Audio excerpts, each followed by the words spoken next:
என்னுடைய மனைவிகளை பாராட்டுவோம், அவர்களுடைய சாப்பாடுகளை பாராட்டுவோம். நீ அழகாக இருக்கிறாய் என்று அடிக்கடி சொல்வோம். உன்னை நான் நேசிக்கிறேன் என்று அடிக்கடி சொல்வோம். இதனால் எங்களுடைய அன்பு பாசம் என்பது அதிகரிக்கும். எங்களுடைய லவ் காதல் என்பது அதிகரிக்கும். லவ் என்பது தவறான ஒரு வார்த்தையா? அந்நிய ஒரு பெண்ணுக்கு சொல்லப்பட்டால் அது தவறான ஒரு வார்த்தை. மனைவிக்கு ஐ லவ் யூ, மே தும்சே பியார் கர்த்தா ஹூ, நான் உன்னை காதலிக்கிறேன் என்று சொன்னால் அது ஒரு நாளும் தவறில்லை. என்னுடைய சாலிஹான ஹலாலான மனைவிக்கு நான் ஐ லவ் யூ சொல்கிறேன், இது தவறில்லை. எங்களுடைய காதலை நாம் வெளிப்படுத்துவோம். குர்ஆன் சொல்கிறது. இமாம் இப்னுல் கையிம் ரஹிமஹுல்லாஹ் ரௌதத்துல் முஹிப்பின் என்ற கிதாபில் அல் ஹுப், காதல் என்ற வார்த்தைக்கு ஒற்றை கருத்தான 60 வார்த்தைகளை பதிவு செய்கிறார்கள். அதில் ஒன்றுதான் மவத்தத். குர்ஆன் இந்த வார்த்தையை சொல்கிறது. வமின் ஆயாத்திஹி அன் ஸலஸலக்கும் மின் அன்ஃபுசிக்கும் அஸ்வாஜான், அல்லாஹ்வுடைய அத்தாட்சிகளில் ஒன்றுதான் உங்களில் இருந்தே உங்களுக்கு அல்லாஹ் தஆலா ஜோடிகளை மனைவிகளை படைத்திருக்கிறான். லிதஸ்குனு இலைஹா, நீங்கள் அந்த மனைவியிடத்தில் மன அமைதி பெறுவதற்காக. எவ்வளவு டென்ஷன்களாக இருந்தாலும் மனைவியை பார்த்தால் மன அமைதி கிடைக்கும், அவளோடு பேசினால் மன அமைதி கிடைக்கும். அந்த சந்தோஷமான வாழ்க்கையை தான் நரகமாக ஆக்கியிருக்கிறோம். டென்ஷனாக இருக்கும்போது அவள் பேசினாலே எரிஞ்சு விடுகிறோம். காரணம், இந்த வாழ்க்கை எங்களுக்கு வாழ தெரியாமல் இருக்கிறது. குர்ஆன் ஒரு நாளும் பொய்யாக மாட்டாது. லிதஸ்குனு இலைஹா, அவளிடத்தில் மன அமைதி பெறுவதற்காக வேண்டி. வஜஅல பைனக்கும் மவத்தா, உங்களுக்கு மத்தியில் அல்லாஹ் தஆலா காதலை உண்டு பண்ணியிருக்கிறான், அன்பை பாசத்தை உண்டு பண்ணியிருக்கிறான்.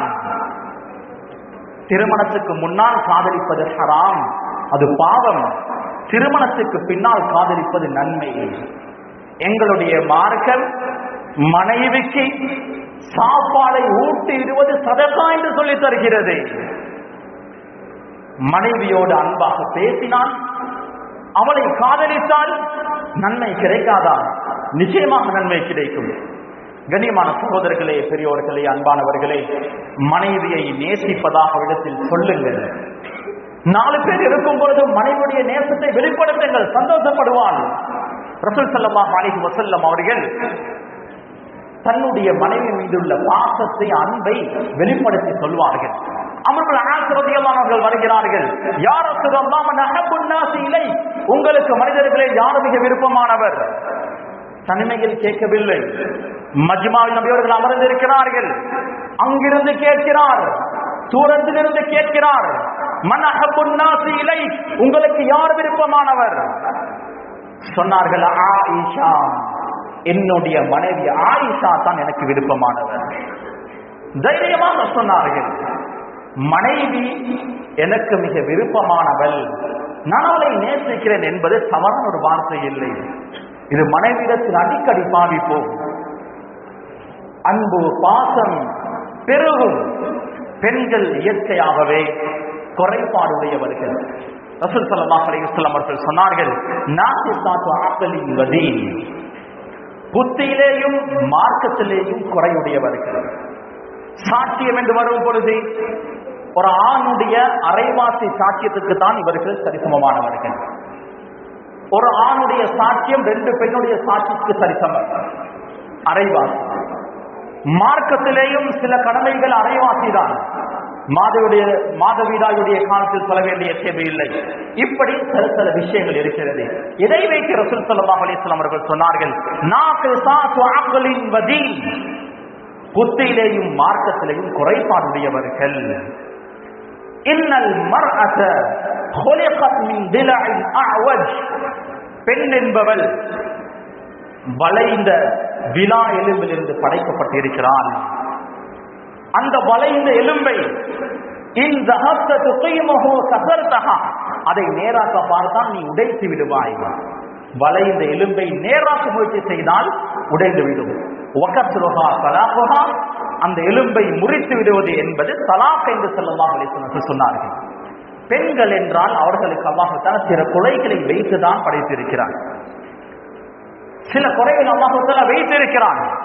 அதோடு அட்ஜஸ்ட் பண்ணி செல்வதுதான், வாழ்வதுதான் எங்களுக்கு சொல்லப்பட்ட விடயம். அதனால கண்ணியமான சகோதரர்களே, பெரியோர்களே, குர்ஆன் சொல்கிறது வஆஷிருஹுன்ன பில் மஅரூஃப், மனைவிகளோடு நல்ல முறையில் நடந்து கொள்ளுங்கள். மனைவியை அடிப்பதோ கடுமையான வார்த்தைகளை சொல்லி திட்டுவதோ இதெல்லாம் ஒரு நல்ல கணவனுடைய செயல் அல்ல. அஹ்மத் இப்னு ஹம்பல் ரஹிமஹுல்லாஹ் அவர்கள் சொல்கிறார்கள், 30 வருடங்களாக நானும் என்னுடைய மனைவியும் சண்டை பிடித்ததே இல்லை. என்ன தெரியுமா செய்தார்கள்? கணவன் கோபமாக இருக்கும் பொழுது மனைவி பேச மாட்டான். மனைவி கோபமாக இருந்ததால் சில வார்த்தைகள் பேசினால் கணவன் மௌனமாக இருப்பார். சண்டைகளில் தெரிந்து கொள்வதற்கு இதுதான் மிக எளிதான வழி. அந்த சண்டையுடைய அந்த தாக்கம் முடிந்ததுக்கு பின்னர், அந்த மனக்கசப்பு முடிந்ததுக்கு பின்னர் மறுபடியும் அவர்கள் சேர்ந்து கொள்வார்கள்.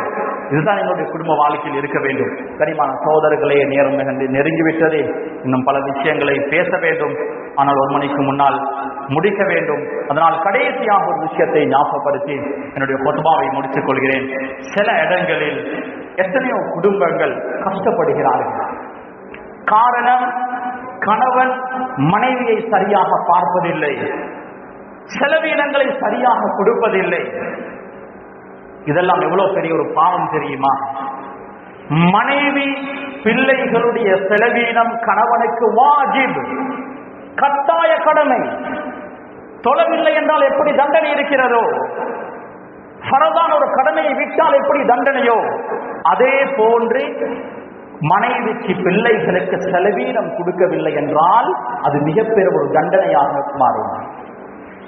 கண்ணியமான சகோதரர்களே, இது இஸ்லாமிய நாடாக இருந்தால், ஷரியத்துடைய சட்டம் அமுல்படுத்தப்படக்கூடிய நாடாக இருந்தால், ஒரு நாளைக்கு மனைவிக்கு செலவீனம் கொடுக்கவில்லை என்றால் கோர்ட் ஆர்டர் போடும் அந்த நாளுடைய செலவினத்தை கொடுக்குமாறு. இது மார்க்கத்துடைய சட்டம். ஒரு நாளைக்கு 3 நேரம் சாப்பிடக்கூடிய பெண்மணி என்றால் 3 நேரமும் கொடுப்பது வாஜிப். மௌத்துக்கு பின்னர் ஒரு நாள் விஸ்வாசினாலும் கேள்வி கணக்கு இருக்கிறது. பிள்ளைகளுக்கு செலவீனம் கொடுப்பது வாஜிப். கொடுக்கவில்லை என்றால் அல்லாஹ்விடத்தில் கேள்வி கணக்கு இருக்கிறது. அவர்கள் மன்னித்தால் மன்னிப்பு, இல்லை என்றால் மன்னிப்பு கிடைக்காது. பெண்களுடைய செயலில் அவர்கள் சமைப்பதோ, ஆடைகளை கழுவுவதோ, வீட்டு வேலைகளை செய்வதோ, பிள்ளைகளை கவனிப்பதோ அவர்களுக்கு வாஜிப் இல்லை. கணவனுக்கு வழிபட வேண்டும், கணவனுடைய அனுமதி இல்லாமல் வெளியே செல்லக்கூடாது. இது மட்டும்தான் அவர்களுக்கு சொல்லப்பட்டது. வீட்டு வேலைகளை, பிள்ளைகளுடைய வேலைகளை மேல்மிச்சமாகத்தான் செய்கிறார்கள். ஷரியத்துடைய சட்டம் அதைத்தான் சொல்கிறது. கணவன் என்பவன் மனைவி பிள்ளைகளுடைய செலவினத்தை கட்டாயம் செய்ய வேண்டும். வீட்டினுடைய வேலைகளுக்கெல்லாம் காதிம், வேலையாட்களை வைப்பது கணவனுடைய பொறுப்பு. பெண்கள் செய்யக்கூடிய வேலைகள் மேல்மிச்சமான வேலைகள் தான். அதனால கண்ணியமான சகோதரர்களே, நேரம் தாண்டி செல்கிறது. அதனால யாராவது உங்களுடைய குடும்பங்களுடைய செலவீனங்களில் குறைபாடு செய்தால், கடந்த காலங்களில் செய்த அந்த தவறுகளுக்காக மன்னிப்பு கேளுங்க. மன்னிப்பு கேட்டு அவர்களுடைய செலவினத்தை சரியான முறையில் கொடுங்க. கணவன் மனைவி 2 பேரும் அன்பாக பாசமாக இருக்கும் பொழுது கணவனுடைய வருமானத்துக்கு ஏற்ப அவருடைய வாழ்க்கையை அமைத்து ஒரு சந்தோஷமான ஒரு வாழ்க்கையை இந்த உலகத்தில் வாழலாம். கண்ணியமான சகோதரர்களே, அல்லாஹ் தஆலா குறுகிய ஒரு காலத்தை எங்களுக்கு தந்திருக்கிறான். எவ்வளவு காலம் வாழப்போகிறோம் என்பது தெரியாது. என்னுடைய அஜல் எதுவரை என்பது எனக்கு தெரியாது. இருக்கக்கூடிய காலம் என்னுடைய குடும்பத்தோடு, மனைவியோடு, பிள்ளைகளோடு, உற்றார் உறவுகளோடு சந்தோஷமாக வாழ்ந்து நல்லொரு மௌத்தை அடைவோம். அல்லாஹ் தஆலா அவனுக்கு பயந்து தக்வாவோடு நல்ல ஒரு குடும்ப, ஒரு கணவனாக, நல்ல மனைவியாக இந்த பூமியில் வாழ்ந்து வஃபாத்தாகக்கூடிய பாக்கியத்தை எங்களுக்கு நசீபாக்கும்.